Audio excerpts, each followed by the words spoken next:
교회 소식입니다. 엔터는 마가복음 7장 13절 좁은 문으로 들어가라는 예수님의 말씀과 함께 엔터테인먼트 사역으로 들어가 하나님의 나라의 확장을 위한 소망과 비전의 이름입니다. 오늘은 종려주일입니다. 내일 월요일부터 토요일까지 고난주간 특별새벽기도회가 구글 미트로 있습니다. 6시 30분부터 7시 30분까지입니다. 작년 싱글 전체방의 구글 미트 주소 띄워드립니다. 주님의 고난의 기도로 동참합시다. 새로운 삶 목요 오전 저녁반이 시작되었습니다.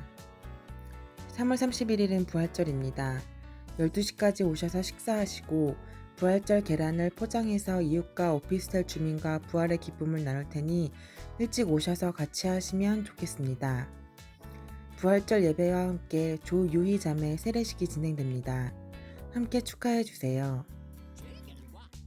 다음 주 부활절 예배기도 순서는 장마음 자매입니다. 이상 광고였습니다. 여러분, 주님 부활하셨습니다. 예, 우리 주님 부활하셨습니다. 우리 부활의 기쁨으로 우리 다 같이 신앙 고백 우리 함께 선포하도록 하겠습니다. 네, 여러분은 하나님을 믿습니까? 천지의 창조주를 믿습니다. 여러분은 예수님을 믿습니까? 예, 나는 그의 유일하신 아들 우리 주 예수 그리스도를 믿습니다. 예수님은 어떤 분입니까? 그는 성령으로 잉태되어 나시고 본디오 빌라도에게 고난을 받아 십자가에 못 박혀 죽으시고 장사된 지 사흘 만에 가운데서 다시 살아나셨으며 하늘에 오르시어 전능하신 아버지 하나님 우편에 앉아 계시다가 거기로부터 살아있는 자와 죽은 자를 심판하러 오십니다. 여러분은 성령님을 믿습니까? 예, 나는 성령을 믿으며 거룩한 공교회와 성도의 교제와 죄를 용서받는 것과 몸의 부활과 영생을 믿습니다. 아멘. 우리 다 같이 찬양하겠습니다. 네, 샬롬입니다, 여러분. 이 자리에 나오신 모든 분을 환영합니다. 예수님께서 우리의 모든 죄를 위해 그 십자가에서 대속하셨습니다. 그리고 부활하셨습니다. 우리가 의롭다함을 얻는 것은 우리에게서 난 것이 아니라 온전히 하나님의 은혜입니다. 그래서 우리가 자랑할 것은 그 십자가 보혈의 은혜밖에 없는 것 같습니다. 우리 함께 찬양으로 하나님 아버지께 감사의 찬송 드렸으면 좋겠습니다.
만지며 주의 두 발을 씻기며 주님 그 발에 입 맞추며 나의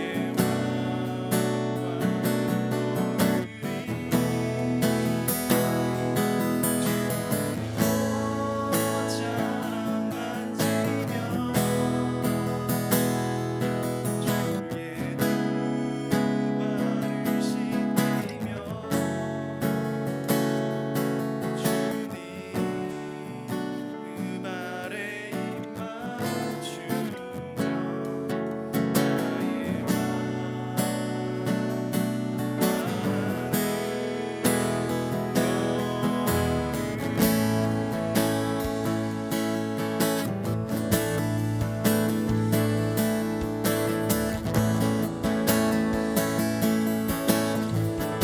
주발 앞에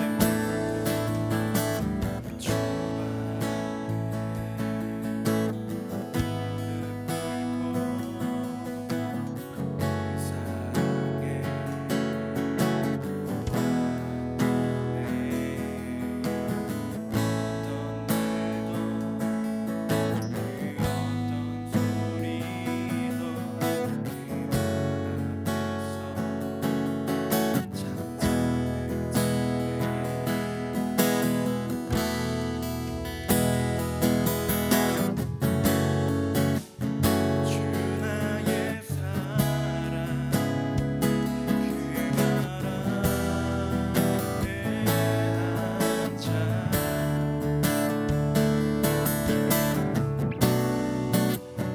모든 기도를 사랑의 노래가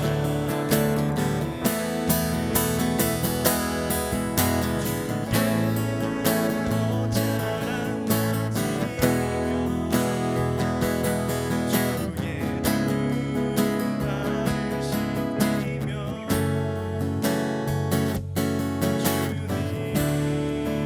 그 발에 입 맞추며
나의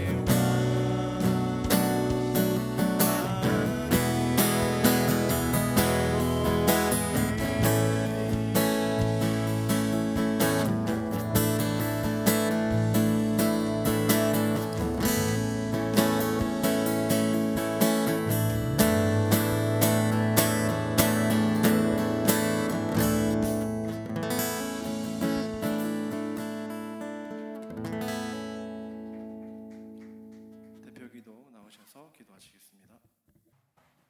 기도하시겠습니다. 사랑이 많으신 아버지 감사합니다.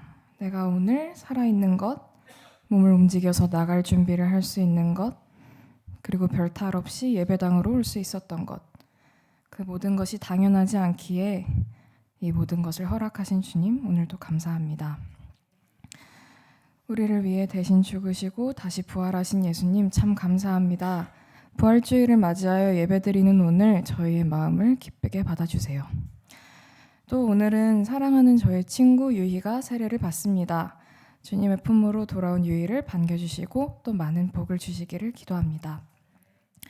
주님께 모든 것을 맡기고 내 삶의 주인이 되어주시라고 고백하면서 기도했지만 정작 한 주간 살면서 불쑥불쑥 나의 주인이 내가 되었음을 회개합니다. 그렇게 내 생각대로 일이 풀리지 않다면 주님께 불평하다가도 또 감사한 일이 생기면 나 자신에게 공을 돌리고는 했습니다. 주님, 이 시간 나의 교만함을 회개합니다. 내가 주인 되는 삶을 내려놓고 주님께 나아가오니 다시 주님이 내 주인이 되어주세요. 세상의 논리로 해결할 수 없는 것을 이 세상을 지으신 주님은 하십니다. 그러기에 나의 생각으로는 더 이상 방법이 없다고 생각하는 문제들도 간절히 기도할 때 주님은 해결하여 주심을 믿습니다. 나의 절망 끝에서도 위로하시니 감사합니다. 나보다 나를 더 잘 아시고 나의 상황을 나보다 더 지혜로이 아시는 주님이시기에 감사합니다. 특별히 아직 주님을 알지 못하거나 또 거부하고 있는 주변 사람들을 위해서 기도합니다. 주님, 그들이 주님을 오해하지 않도록 도와주세요. 차별과 강요의 하나님이 아니라 정말로 사랑의 하나님이심을 그들이 알 수 있도록 도와주세요. 공허하고 허무한 세상에서 주님을 의지하며 나아가는 삶이 얼마나 의미 있고 값진지 그들이 알 수 있도록 도와주세요. 그렇게 주님이 궁금해질 수 있도록 도와주세요. 감사드립니다. 이 모든 말씀 예수님의 이름으로 기도드렸습니다. 아멘.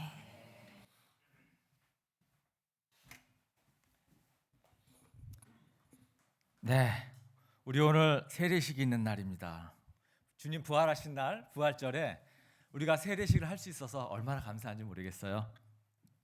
자, 우리 PPT 한번 띄워주시면, 네, 우리 로마서 6장 3절 4절인데요. 우리 같이 한번 읽도록 하겠습니다. 자, 시작. 세례를 받아 그리스도 예수와 하나가 된 우리는 모두 세례를 받을 때에 그와 함께 죽었다는 것을 여러분은 알지 못합니까? 그러므로 우리는 세례를 통하여 그의 죽으심과 연합함으로써 그와 함께 묻혔던 것입니다. 그것은 그리스도께서 아버지의 영광으로 말미암아 죽은 사람들 가운데서 살아나신 것과 같이 우리도 또한 새 생명 안에서 살아가기 위함입니다. 아멘. 네, 교회는 세례를 주고 제자를 만들라 하는 이 예수님의 명령에 따라서 세례식을 거행합니다. 네, 예수님을 믿음으로 인해서 내가 죄가 깨끗해졌다. 내가 거룩하게 되었다. 그리고 나는 하나님의 자녀로 새롭게 태어났다. 나도 예수님처럼 부활하여 영생을 얻을 것이다. 이 고백을 온 교회와 성도 앞에 선포한 거룩한 예식이거든요. 자, 우리 세례 받으시는 우리 조유희 자매님 앞으로 나오셔서 성도들 앞에 이렇게 쓰셔가지고, 네, 성도들을 바라보시고 쓰셔서 오른손을 드시고 제가 묻는 말에 아멘 하고 크게 대답해 주시면 되겠습니다. 예수님을 내 모든 죄로부터 구원해 주신 구세주와 예수님을 내 인생의 주인 되신 주님으로 영접했습니까? 네, 조유희 자매님은 예수님을 영접함으로 하나님의 사랑받는 자녀가 된 것을 믿습니까? 아멘. 조유희 자매는 예수님을 영접했기 때문에 오늘 저녁에 죽는다 할지라도 천국에 갈 것을 확신합니까? 아멘. 조유희 자매는 교회 질서를 따르고 교회의 덕과 화평을 이루는 일에 힘쓰며 교인으로서의 의무와 권리를 바르게 행사하기로 언약합니까? 아멘.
예수님을 믿음으로 인해서 하나님의 자녀가 된 우리 조유희 자매님에게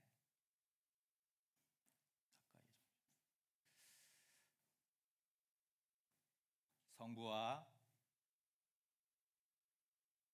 성자와 성령의 이름으로 세례를 주노라. 하나님께서 사랑하는 딸 조유희 자매, 이제 주님과 구세주를 믿고 하나님의 자녀가 되었습니다. 여기까지 오기까지 주님께서 끝까지 그 마음을 두드려 주시고 조유희 자매 그 마음을 열어서 주님을 믿고 주님을 바라보게 하시니 참으로 감사드립니다. 지금까지 조유희 자매에 군림하던 더러운 악의 세력들은 예수 그리스도의 이름으로 내가 명한다. 떠나갈지어다.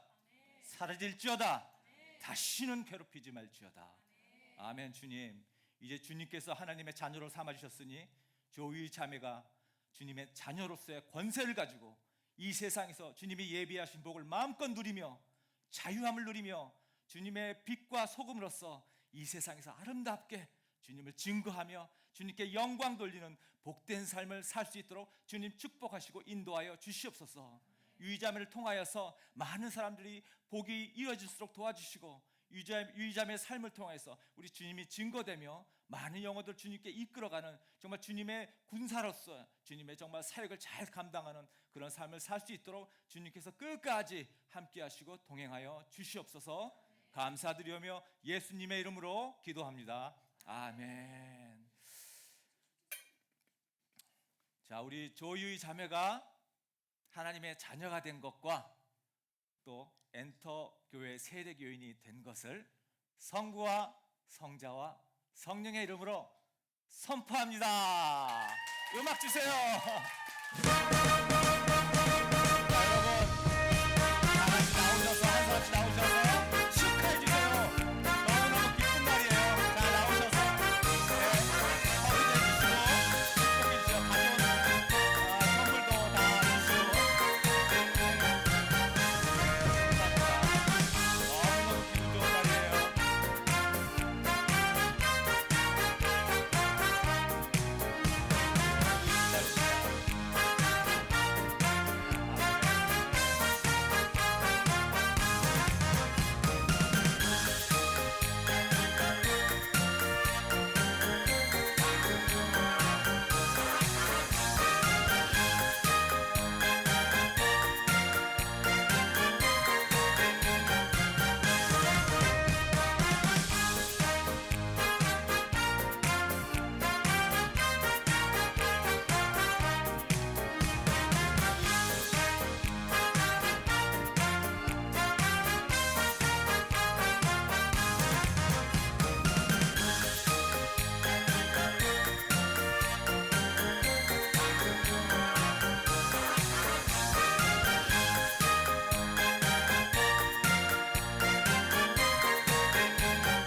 감사합니다. 잠시만요.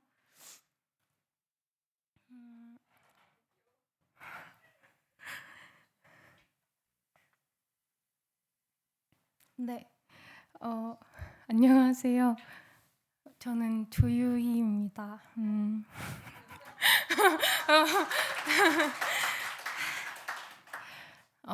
마음이랑 친구로 오랫동안 사이좋게 지내다가 마음이가 교회를 열심히 다니고 있다. 그래서 주말마다 이제 교회 간다 해서 그러면 교회 가면 마음이랑 주말마다 놀 수 있겠다. 그런 마음으로 왔었는데요. 근데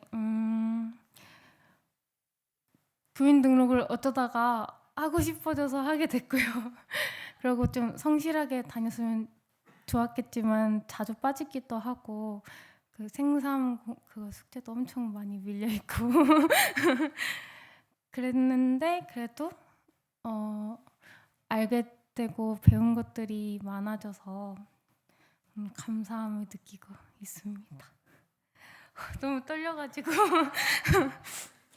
어릴 때부터 교회를 다니긴 했는데 약간 교회에 있을 때마다 좀 죄책감이 너무 컸어요. 저는 너무 죄랑 가깝고 목사님이 말하시는 것들은 다 너무 먼 얘기 같고 막 주변에 있는 사람들 울면서 기도하는데 눈물도 안 나고 그래서 난 여기서 너무 붕 떠 있다 이런 기분을 느끼면서 근데 또 목사님 말해주는 하나님 예수님 너무 좋은 거예요. 그래서 어릴 때부터 쭉 진짜 계셨으면 좋겠다 그런 기도를 되게 많이 했어요. 그래서 약간 불신을 바탕으로 늘 기도를 했어요.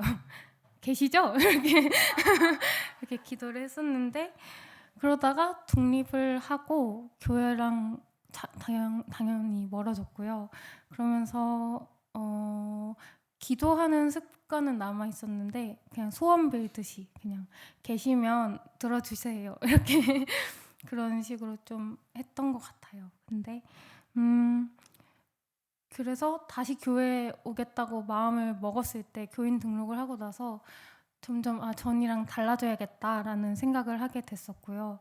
그래서 또 마음이의 추천으로 생명의 삶 성경 공부를 시작하게 됐었고 저는 교회를 어릴 때부터 다녔는데 성경 공부라는 걸 한 번도 해본 적이 없었거든요. 그래서 되게 재밌고 배운 것들이 다 신기하고 이해되는 것들이 좀 즐거웠어요. 그리고 그 과정에서 제가 발견한 것들을 오늘 얘기를 해야겠다 생각을 했고 자꾸 마음이 얘기를 하게 될 것 같아서 어제 허락을 받았어요. 그래서 얘기를 해보자면 저희가 친구기도 하고 약간 직업이 비슷해요. 마음이는 배우고 저는 유튜브도 하고 막 쇼핑몰도 하고 그렇게 하는데 그래서 힘든 지점이 늘 비슷한데 마음이는 정말 위로를 늘 잘해주고 되게 어떻게 이러지? 싶을 정도로 진심을 다해서 되게 저를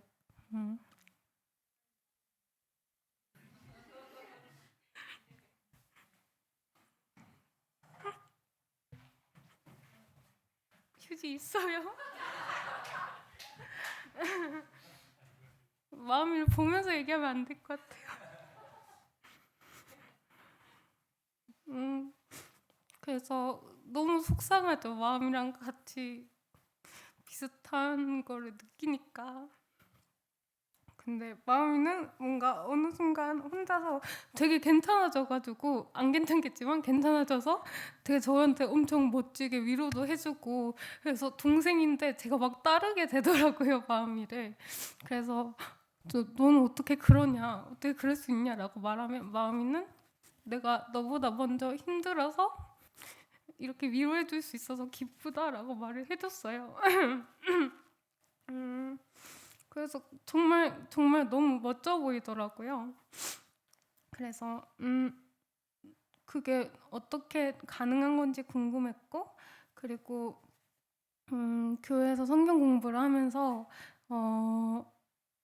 예수님을 닮아가야 한다는 내용을 배웠을 때 이거 완전 마음이 같다라는 생각을 한 거예요. 늘 진심을 다해서 위로를 해주고 저한테 정말 거짓 없이 솔직하게 사랑을 줄 수 있다는 것이 되게 멋지고 닮고 싶었어요. 그래서 목장 친구들 따라서 성경 공부도 열심히 하고 그러면서 저한테도 좀 변화하고 싶은 힘을 줬던 것 같고요. 또 하나는 순종이라는 단어가 약간 저한테는 좀 반항심을 불러일으키는 그런 거였는데 요즘 그 의미에 대해서 다시 또 생각하게 됐어요. 최근에 좀 혼자서 이겨내기 어려운 힘든 일들이 있었는데 이걸 어떻게 해야 될지 모르겠어서 그냥 저를 좀 이끌어 달라고 열심히 기도를 했거든요. 근데 이게 순종인 것 같더라고요. 그래서 이런 거라면 이건 선물 같다. 그냥 내가 이렇게 부탁할 수 있는 나를 맡길 수 있는 나를 사랑하는 하나님이 진짜 계시기 때문에 이렇게 마음에 평안함이 있구나라는 걸 느껴서 정말 기뻤고 오랫동안 교회를 다니면서 이런 걸 느낄 수 있게 된 게 정말 신기했어요. 늘 불신으로 가득 차 있었기 때문에. 그래서 제가 불안함을 되게 많이 느끼는 성격인데 또 뭔가 제 스스로를 계속해서 콘텐츠화를 시키는 일을 하다 보니까 그게 좀 가중됐던 것 같아요, 계속. 근데 사실 그냥 너무 저한테는 이 자리, 제가 하는 일이 너무 크고, 근데 전 너무 자꾸 막 유약하고 나약하고 그래서 되게 오랫동안 이 불안함은 공기 같은 거구나 이렇게 생각을 했었는데 큐티를 하고 나서 진짜 다양한 성경 구절에서 감사함이랑 욕심에 대해서 묵상을 많이 하게 됐는데요.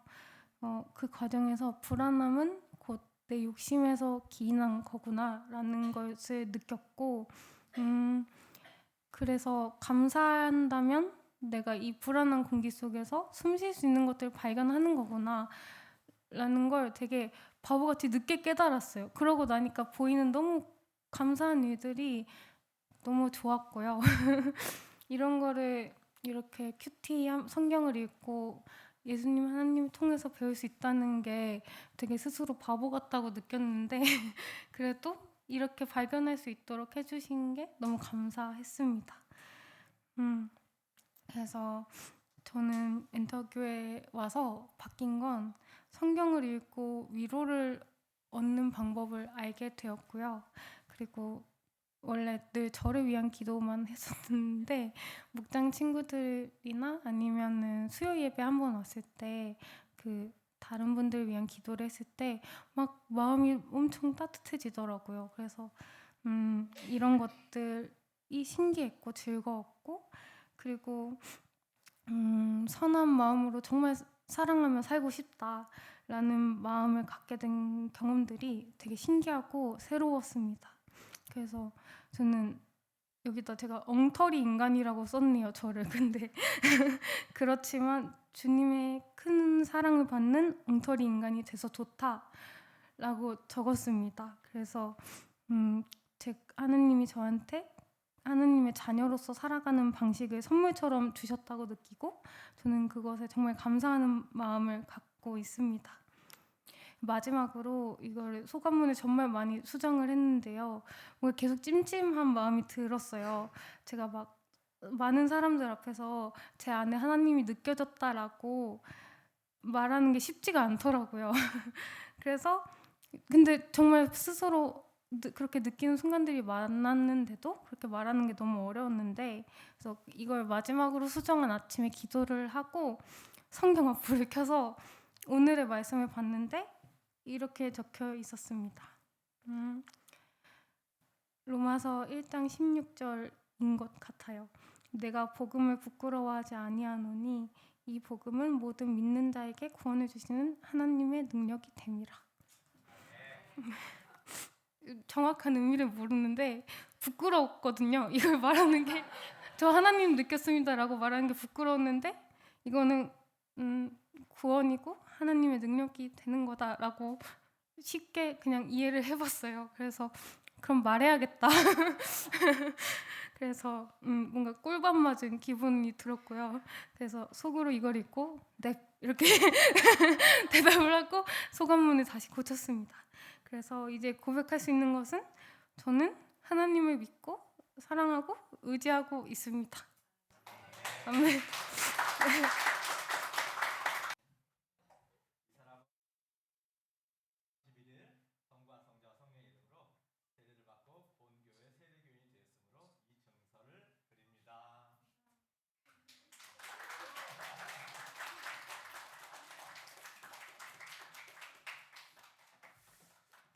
세례 간증을 들으면서 수고하고 무거운 짐진 자들아 다 내게 와라. 내가 너를 쉬게 하겠다. 내가 너를 자유하게 하겠다. 정말 예수님만이 우리 인생의 모든 허무함과 공허함으로부터 자유케 해주신 유일하신 분이라고 다시 한번 생각하게 됩니다. 정말 우리는 협력하여 선을 이루는 거예요. 우리 조유희 자매가 세례받기까지 우리 마음위로부터 시작해서 또 목장에서의 섬김, 여러 가지 우리가 다 함께 노력한 결과입니다. 우리가 다 함께 이렇게 만들어가는 거예요. 여러분은 너무 자랑스럽고 애쓰셨습니다.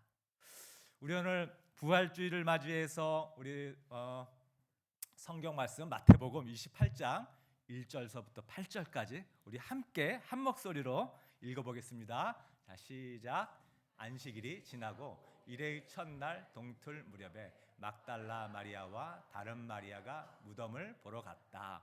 그런데 갑자기 큰 지진이 일어났다. 주님의 한 천사가 하늘에서 내려와 무덤에 다가와서 그 돌을 굴려내고 그 돌 위에 앉았다. 그 천사의 모습은 번개와 같았고 그의 옷은 눈과 같이 희었다. 지키던 사람들은 천사를 보고 두려워서 떨었고 죽은 사람처럼 되었다. 천사가 여자들에게 말하였다.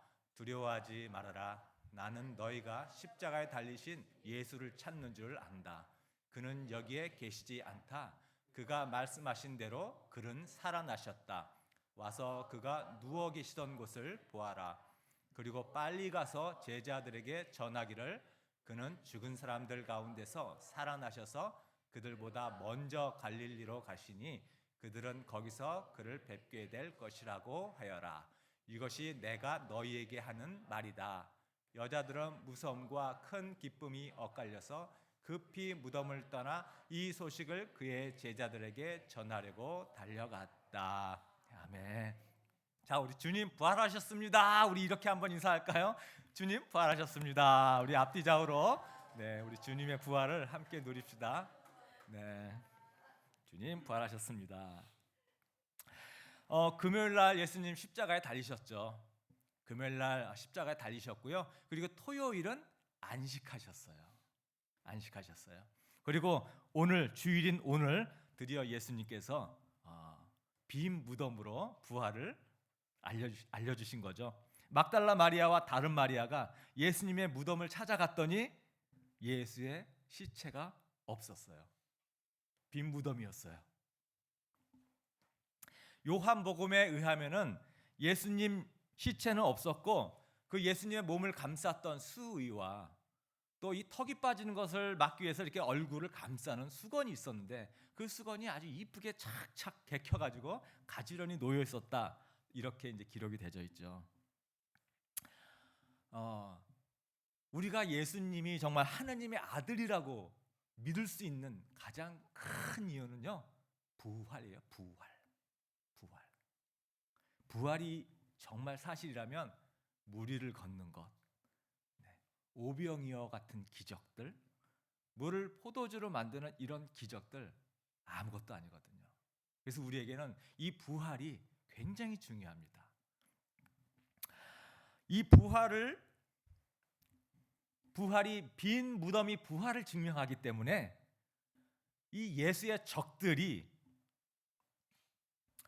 이 부활을 안 믿으니까, 인정하지 않으니까 어떻게 해서든 빈 무덤을 합리적으로 설명하려고 애를 쓴 것 같아요. 그래서 예수님이 돌아가시자마자 즉시 이들의 음모가 시작되었거든요. 마태복음 27장에 제가 PPT로 띄워놨죠. 예수님이 돌아가시기 전에 내가 죽었다가 사흘 만에 다시 살아날 거다, 이런 말씀을 제자들에게 몇 차례 하셨단 말이에요. 3번, 최소한 3번 정도는 하셨거든요. 내가 죽었다가 다시 살아날 거다, 아주 심각하게 말씀하셨어요. 그런데 이 제자들에게만 말씀하셨는데 사람들이 이미 다 알고 있었던 것 같아요, 이 사실을.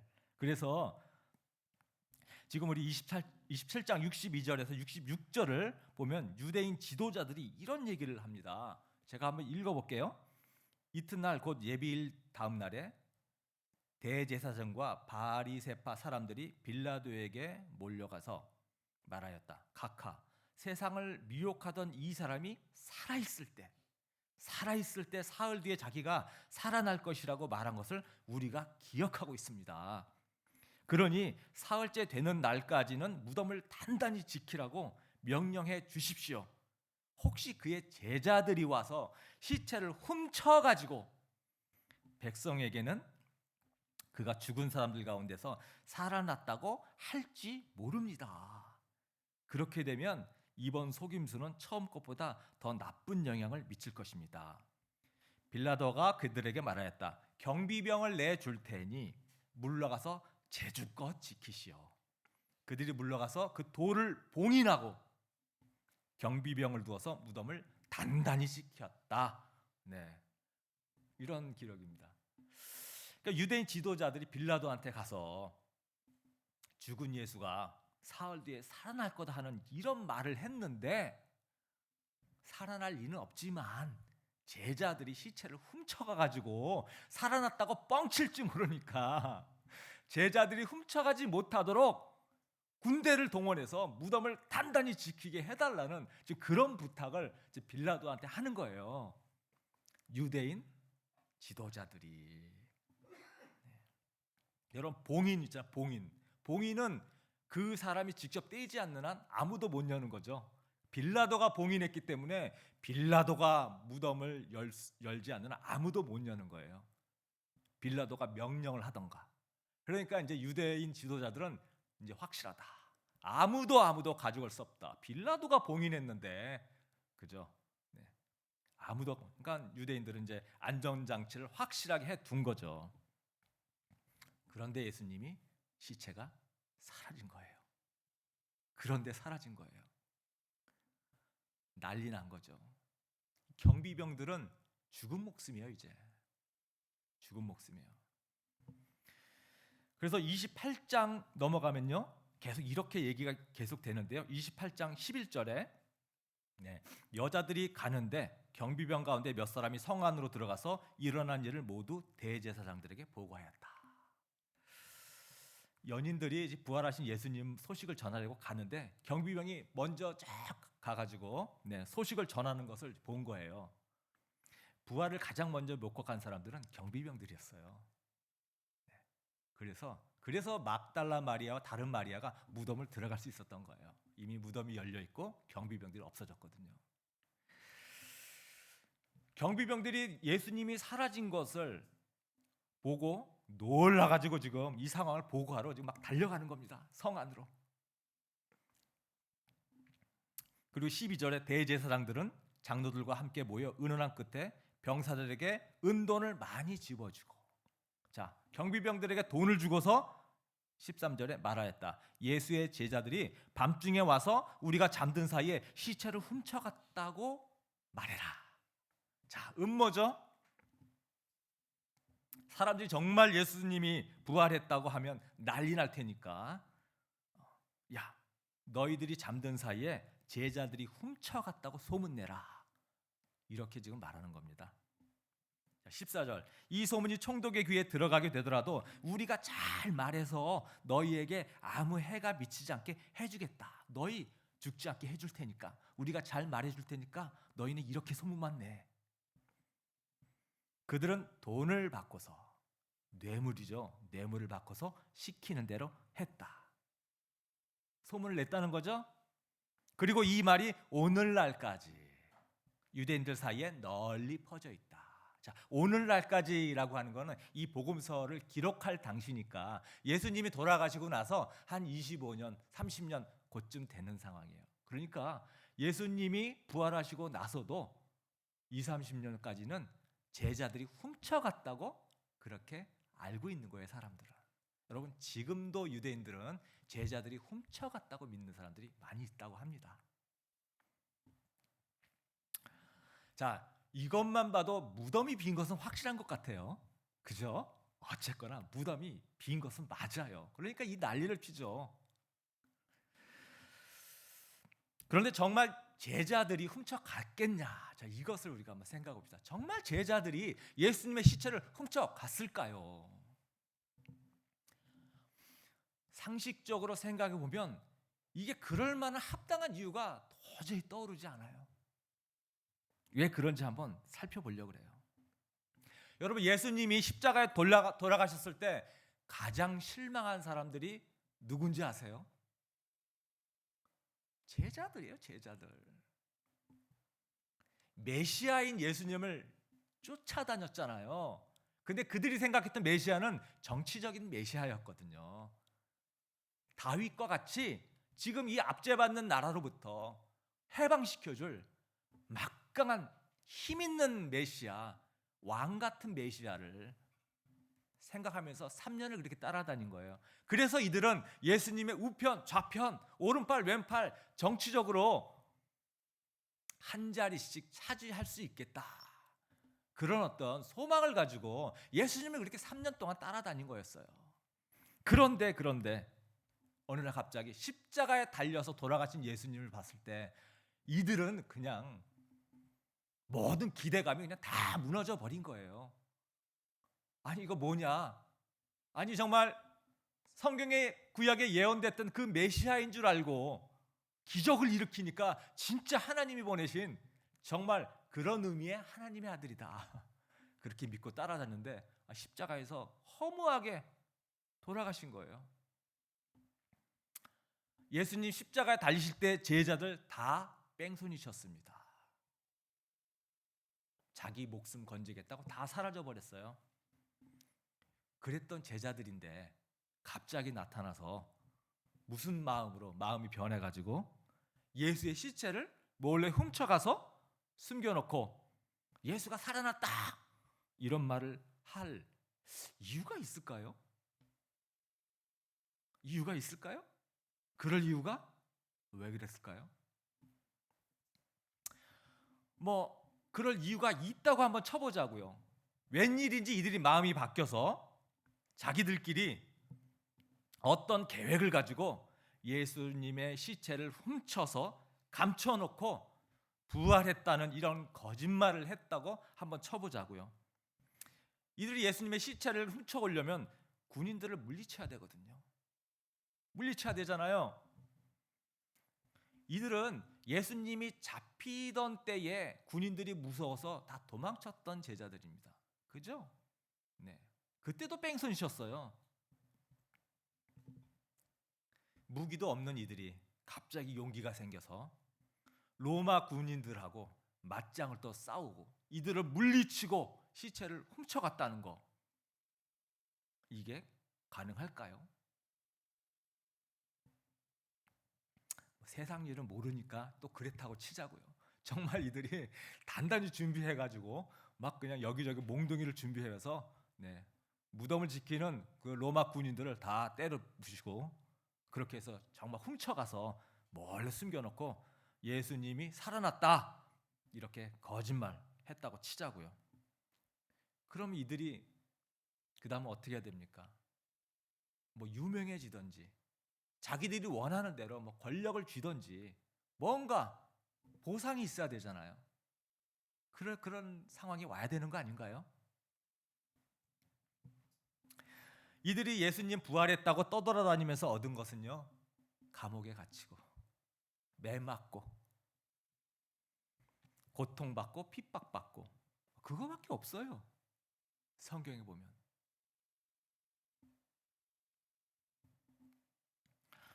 뭐 여기까지도 우리가 한번 정말 그렇다고, 그래 뭔가 그래도 멀리 희망을 보고 한낱 작은 희망이라도 보고 이 고난을 감수했다고 우리 칩시다. 여러분, 이 11명의 제자들이 한 명도 예외 없이 자기들끼리 시체 훔쳐서 부활했다고 다 거짓말이라고 짰는데 한 명의 배신자도 없이 다 순교할 수 있을까요? 다 예수님 부활했다고 전하다가 이들은 다 순교했습니다.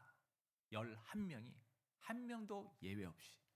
자, 자기들이 훔쳐가서 숨겨놓고 부활했다고 거짓말하는 것을 자기들끼리는 아는데 자기들끼리는 알 거 아니에요. 목숨까지 내놓고 거짓말하는 삶을 살 수 있을까요? 아무리 어떤 이유를 찾아서 우리가 합당하게 생각해 보려고 해도요, 도대체 이게 설득이 안 돼요. 그냥 부활했다라고 믿으면 다 되거든요.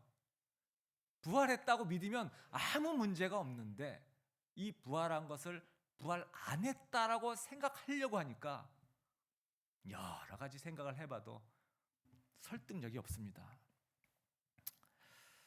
그럼에도 불구하고 사람들은 이거 믿고 싶지 않거든요.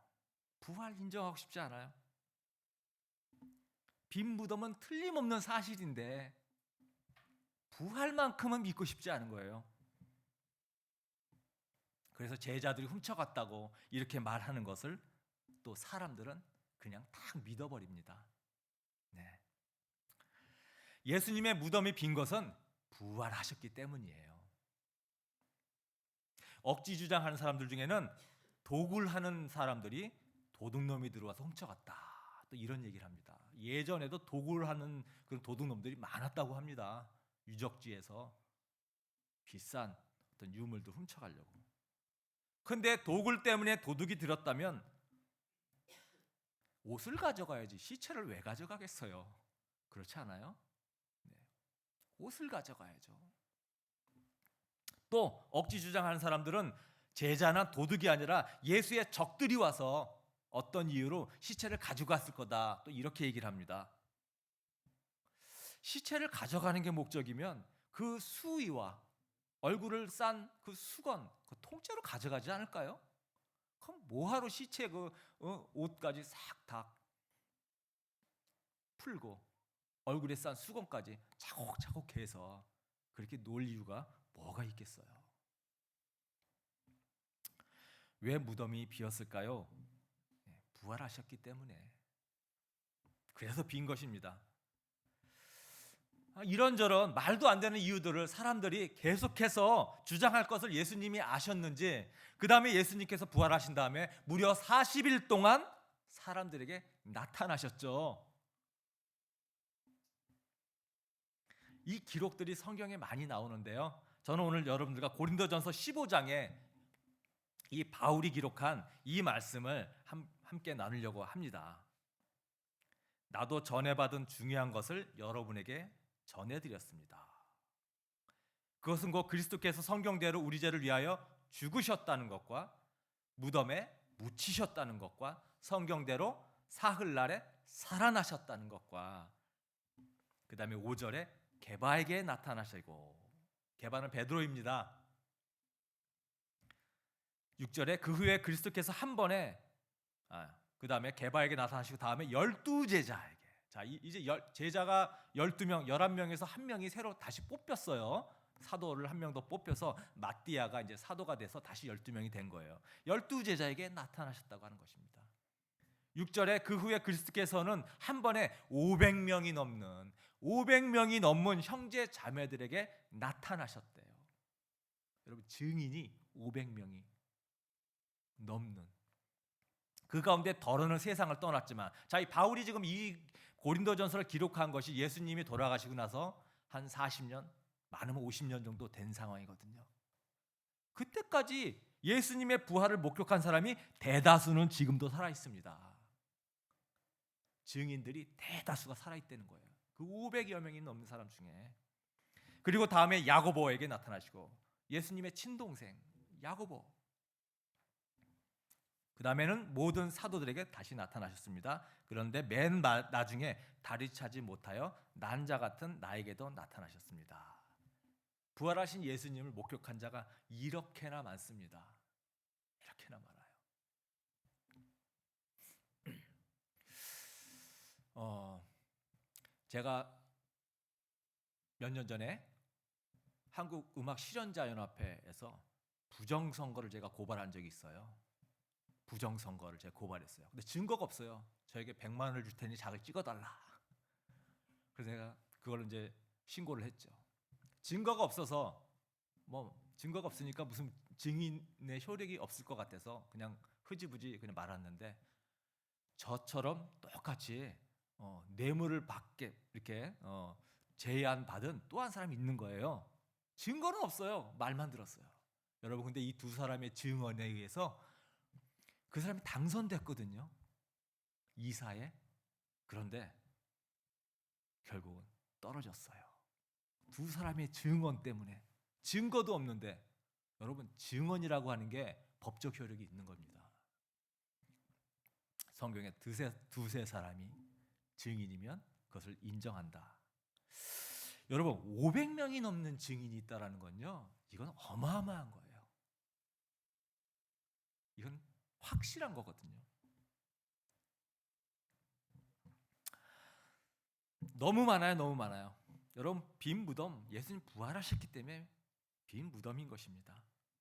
제자들이 순교의 삶을 살 수 있었던 것은 제자들이 목숨 걸고 예수님 살아났다고 그렇게 부활을 외칠 수 있었던 것은 부활하신 예수님을 이들이 봤고, 자기들도 우리들도 예수님처럼 이렇게 부활할 거라는 것을 알게 된 거예요. 죽음이 두렵지 않은 거예요. 그래서 이렇게 예수님처럼 다시 우리가 사는구나.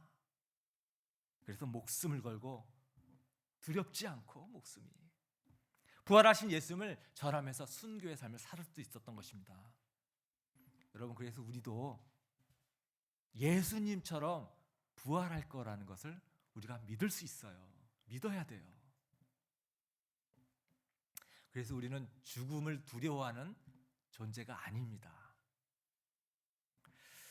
예수님이 죽음을 이렇게 정복하셨던 것처럼 우리도 죽음을 정복하는 삶을 지금부터 우리가 살고 있는 거예요. 여러분, 성경에 보면 죽는다는 말 대신 잠잔다 이런 표현이 많거든요. 잠잔다. 네, 정말 우리는 죽음이 끝이 아니라 잠자는 거예요. 예수님 토요일 하루 안식하셨잖아요. 그걸 잠드셨잖아요. 언젠간 부활하신 것처럼 우리도 죽는 순간 잠든다. 제가 중간천국 얘기한 거 기억나십니까? 네. 우리가 예수님이 다시 오시는 그날 우리는 완전히 그 잠에서 깨어나는 천국의 삶을 살 것이고, 우리는 죽음과 동시에 예수님 다시 올 때까지 잠자는 기간을 잠시 갖는 거예요. 우리가 눈을 뜨게 되면 정말 하나님과 함께, 예수님과 함께, 우리가 함께 얼굴과 얼굴을 마주하면서 나의 모든 상처, 아픔 깨끗이 씻어주시고 더 이상 아픔도 고통도 없는 그런 영원한 삶을 우리가 누리는 그런 날이 올 거라는 거죠. 새하늘과 새 땅에서 우리가 새롭게 살아가는 거예요. 여러분, 이런 기쁨이 우리를 기다리고 있는 겁니다. 예수님께서 부활하시면서 이 죽음을 정복했다는 것을 우리에게 알려주셨어요. 여러분, 다음 PPT 넘겨주시면요, 이 우간다의 한 주교의 이 책에 있는 글인데요, 이분이 여기서 간증한 것을 여러분 마지막으로 제가 함께 나누고 오늘 메시지를 마무리할까 합니다. 1973년도 사건이었는데요, 우간다 정부에서 내란을 일으킨 이 반란군, 그 중에 3명을 이제 처형하게 된 거예요. 반란군을. 그러면서 이 주교한테 이 처형 장소에 와서 이 죽기 전에 이 사형수들에게 좀 좋은 말 좀 해달라, 이런 부탁을 받았어요. 그래서 이 주교가 이 사형 장소로 이제 가게 되는 건데, 가서 보니까 이들이 손목이 다 이제 수갑 차여져 있고 발에도 쇠고리로 발이 탁 채워져 있는 거예요.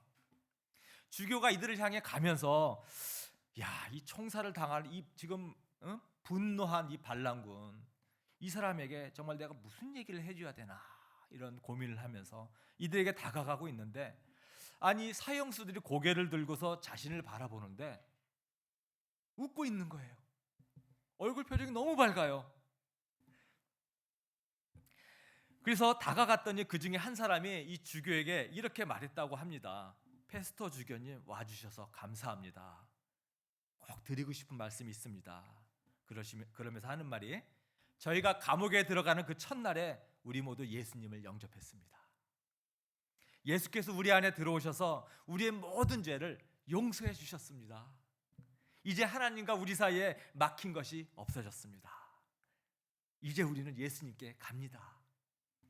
페스토 주교님, 내 아내하고 내 아이들에게 너희 아빠와 당신의 남편이 예수님께 갔다고 꼭 전해 주십시오. 그리고 나처럼 예수님을 주님으로 영접하라고 꼭 전해 주십시오. 이 얘기를 하는데요, 너무 막 신이 나가지고 막 손짓 발짓 하면서 얘기하느라 막 새소리가 달그랑 나더래요. 주교가 아무것도 더 이상 해줄 말이 없었답니다. 그래서 이 주교가 이 반란군 세 사람을 총살하기 위해서 총을 들고 일렬로 쫙 서 있는 그 군대를 향해서 이들의 구원 이야기를 전했다는 거예요. 군인들이 아주 당혹스러운 표정이었습니다. 얼빠진 표정들. 이 세 명의 사형수가 형제들처럼 딱 붙어가지고 총을 들고 있는 군인들을 향해서 수갑을 찬 손을 막 흔들었대요. 그랬더니 사람들도, 처형장소에 온 사람들도 막 손을 흔들면서 화답했다고 합니다. 그리고 총소리가 나고 이 세 사람은 사랑하는 예수님 품에 돌아가셨습니다. 이 주교가 이 순간이 자기 일생에서 가장 잊지 못할 그런 순간이라고 그렇게 고백을 하고 있어요. 이들의 죽음이 예수님의 부활을, 또 자신들이 다시 살아날 것을 막을 수 없다 하는 것을 이 사람들의 죽음을 통해서 보여주었다, 이렇게 말하고 있어요. 엔터교우님, 여러분 가운데 죽음을 두려워하신 분, 죽음이 너무 겁나고 두려워하신 분 당연히 계실 분도 있겠죠. 우리는 크고 작던 다 죽음에 대한 두려움이 있습니다. 그런데 성경에서 우리의 죽음은 잠이라고 표현하고 있어요. 예수님께서 죽음을 정복하셨고 하루 안식하시고 다시 부활하셨다면, 여러분 우리도 잠깐 잠들고 나면 우리 눈을 뜨고 새하늘과 새 땅에서 우리 예수님과 하나님과 또 사랑하는 나의 영적 공동체, 가족들과 함께 우리가 눈을 뜨고 새로운 삶을 살 거라는 것을 우리가 알아야 되겠습니다. 죽음은 정복됐습니다. 네. 우리 예수님의 부활처럼 우리가 이런 부활 소망을 가지고 부활의 기쁜 소식을 또 주변에 많은 사람들에게 또 전하는 우리가 되기를 축원합니다. 아멘. 자, 우리 함께 찬양하겠습니다. 살아계신 주. 이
기도합니다. 하나님, 주님께서 부활하신 오늘을 우리가 함께 기뻐하며 주님의 부활하심을 우리가 다시 한번 마음에 믿음으로 새기며 부활 소망을 저희가 마음속 깊이 가지며 아버지, 죽음을 두려워하지 않고 죽음을 극복하며 정말 이 생에서 주님이 주시는 그 모든 축복을 저희가 마음껏 누리며 살기 원합니다. 하나님, 죽음을 극복하였기 때문에 우리는 하나님 죽음을 두려워하기보다 하나님 앞에서 하나님께서 우리에게 보여주시는 많은 일들을 이 세상에서 마음껏 펼치면서 또 사람들에게 부활의 소망 없이 살아가는 아픈 많은 사람들에게 부활의 기쁜 소식을 전하는 저희들이 되기를 간절히 바랍니다. 주님, 저희 정말 어려움들 또 아픔들 아버지 극복하고 정말 그것들을 통해서 하나님 기쁨으로 우리가 승리할 수 있도록 도와주십시오. 더 이상 얽매이지 않고 아버지 죽음에 대한 공포감으로 얽매이지 아니하고 하나님 정말 살아있는 소망으로 나아갈 수 있도록 주님 한 사람 한 사람 하나님 자유함으로 인도하여 주시옵소서.